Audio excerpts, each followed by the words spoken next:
إن الحمد لله نحمده ونستعينه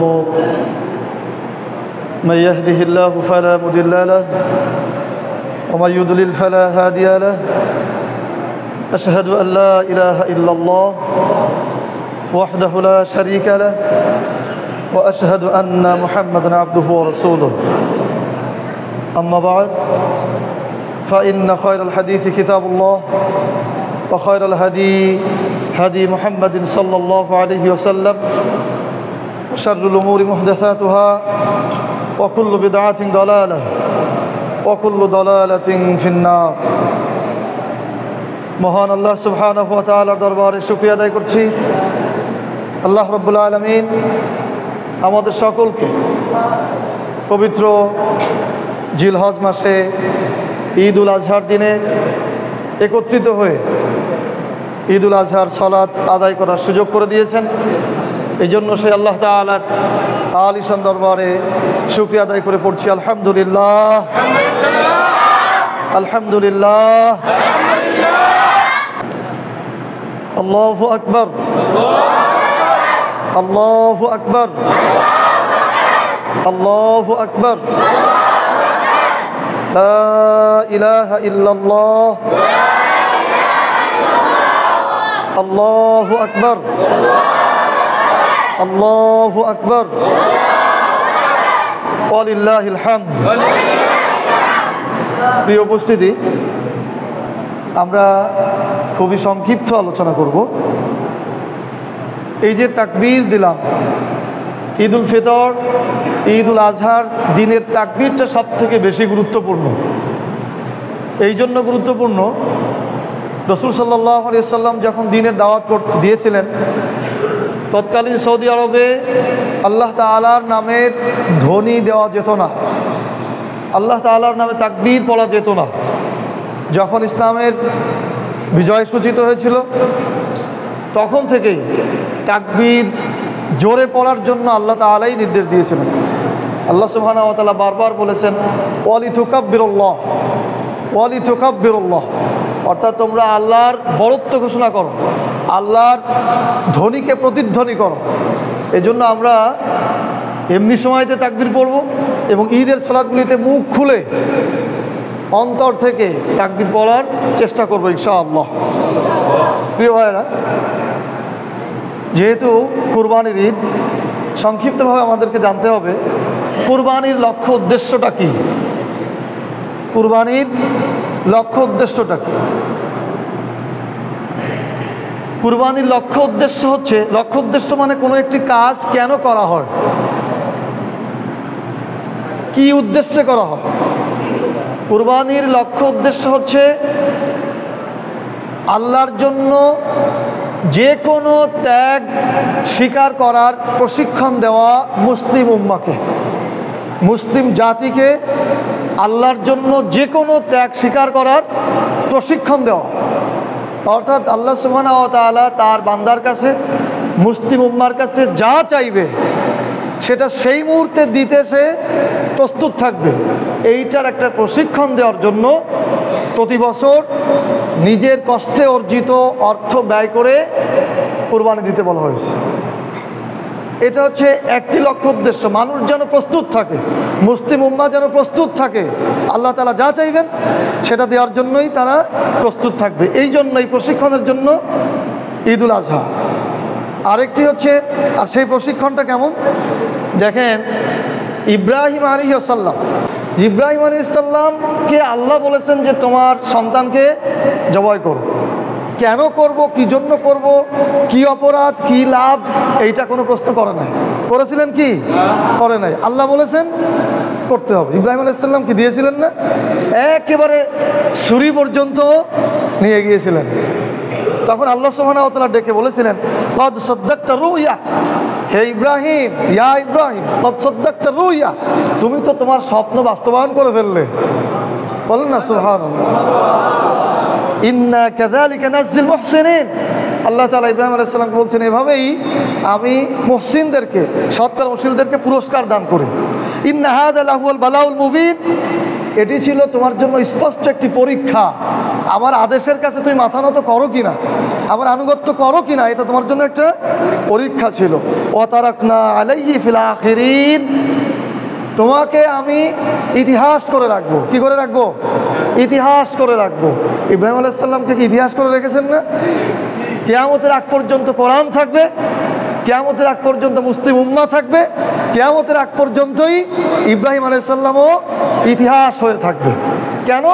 উনি আল্লাহ সুবহানাহু ওয়া তাআলার কথায় কোনো প্রশ্ন করেননি, যা বলেছেন সাথে সাথে সেটা ত্যাগ করার জন্য, কুরবানি করার জন্য সিদ্ধান্ত নিয়েছেন। প্রিয় ভাইরা, আমাদেরকে এই প্রশিক্ষণ দেওয়া হয়েছে যে আমরাও যেন আল্লাহর উদ্দেশ্যে যে কোনো কিছুই ত্যাগ করতে পারি। কি আমরা পারবো তো ইনশাআল্লাহ?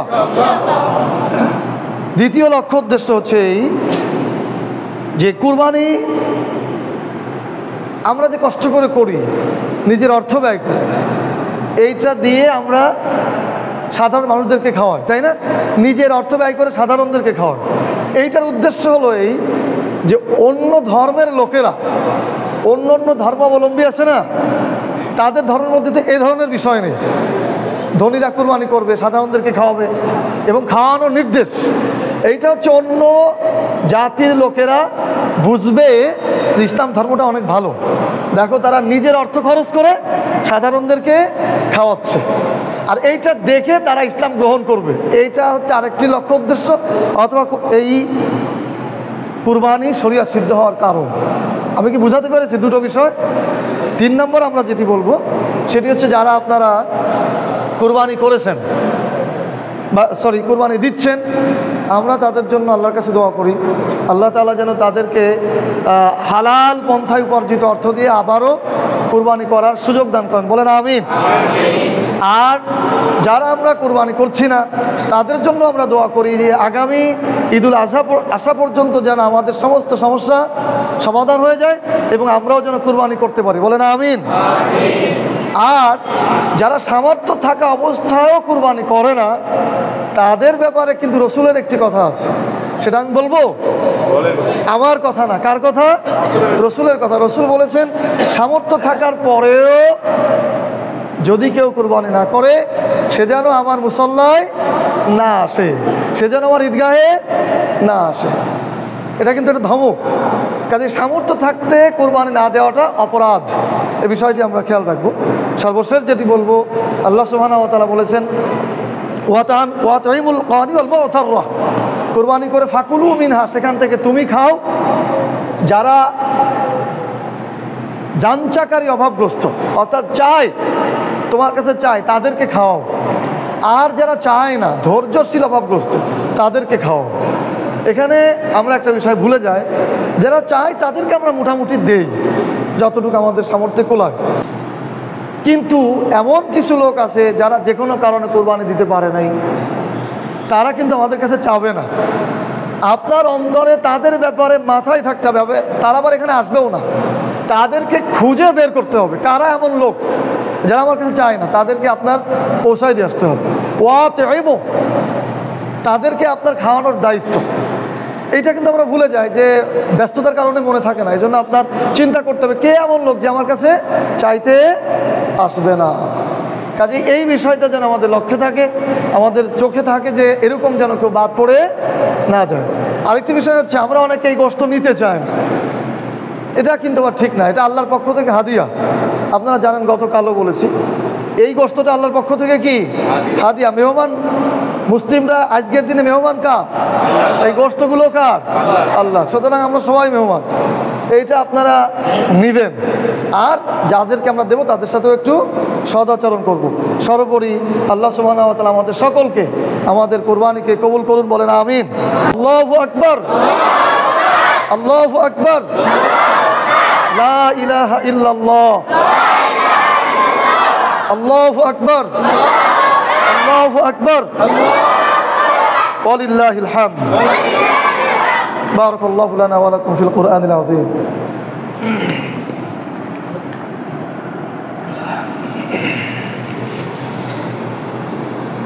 আল্লাহু আকবার, আল্লাহু আকবার, আল্লাহু আকবার, লা ইলাহা ইল্লাল্লাহ, আল্লাহু আকবার, আল্লাহু আকবার, ওয়ালিল্লাহিল হামদ।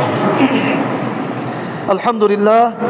والصلاة والسلام على رسول الله محمد صلى الله عليه وسلم الذي نحبه ونتبعه والذي نحترم من تحرمه ونعادي من يمسه بسوء من قول أو عمل صلوات ربي وتسليمته عليه الذي وصفه في قرآنه العظيم فقال وإنك لعلى خلق عظيم وقال عنه أيضا وما أرسلناك إلا رحمة للعالمين اللهم صل وسلم وبارك عليه وآله وصحبه أجمعين وعلى كل من صار على دربه واتبع أهدياه إلى يوم الدين اللهم أعز الإسلام والمسلمين عن الكفر والكافرين والشرك والمشركين اللهم احفظ دماء المسلمين اللهم احفظ مسجد الأقصى اللهم احفظ طفل فلسطين اللهم انصر عبادك الموحدين اللهم انصر المجاهدين في بلاد الشام وفي فلسطين وفي الأراكان وفي الكشمير وفي الهندوستان وفي غير ذلك اللهم في المسلمين والمسلمات والمؤمنين والمؤمنات الأحياء منهم الأموات يا سميع الدعاء اللهم ربنا آتنا في الدنيا حسنة وفي الآخرة حسنة وقنا عذاب النار ربنا ظلمنا أنفسنا وإن لم تغفر لنا وترحمنا لنكونن من الخاسرين ربنا هب لنا من أزواجنا وذريتنا قرة أعين واجعلنا للمتقين إماما ربنا اغفر لي ولوالدي وللمؤمنين يوم يقوم الحساب اللهم رب ارحمهما كما ربياني صغيرا اللهم رب ارحمهما كما ربياني صغيرا اللهم رب ارحمهما كما ربياني صغيرا يا سميع الدعاء يا أرحم الراحمين يا سميع الدعاء تقبل دعانا بواسطة محمد صلى الله عليه وسلم برحمتك يا أرحم الراحمين السلام عليكم ورحمة الله